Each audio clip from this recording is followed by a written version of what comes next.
September 17వ తేదీ 2025 సంవత్సరం బుధవారం.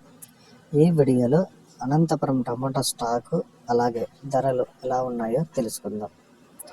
ఇక వీడియోలోకి వెళ్ళే ముందు నా ఛానల్ని సబ్స్క్రైబ్ చేయకుండా చూసేవాళ్ళు సబ్స్క్రైబ్ చేసుకోండి.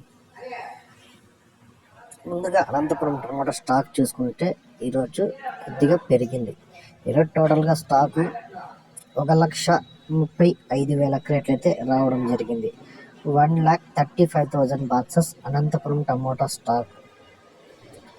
ఇక ధరలు చూసుకుంటే నిన్నటికంటే పోల్చుకున్న ధర ఈరోజు కూడా 10-20 రూపాయలు పెరిగింది. ముందుగా సూపర్ టాప్ 300 సూపర్ టాప్ పడింది. 250 రూపాయల నుంచి 300 వరకు ఒక్కొక్క మండీలో ఒక్కొక్క టాప్ రేట్ అయితే పడ్డాయి. ఇక సెకండ్ క్వాలిటీలు మీడియాలు క్లాసులు అన్నీ కలిపి చూసుకుంటే 150 రూపాయల నుంచి 250 రూపాయల వరకు అయితే పడ్డాయి. ఇంకా ఈ మిక్సింగ్ కాయలు ఇవన్నీ 100, 110, 120 రూపాయలు పడ్డాయి. పొడికాయలన్నీ 40-50 రూపాయల నుంచి ప్రారంభమై 50 రూపాయల నుంచి 250 రూపాయలకు యావరేజ్ రేట్లు, 250 నుంచి 300 వరకు ఒక్కొక్క మండీలో ఒక్కొక్క సూపర్ టాప్.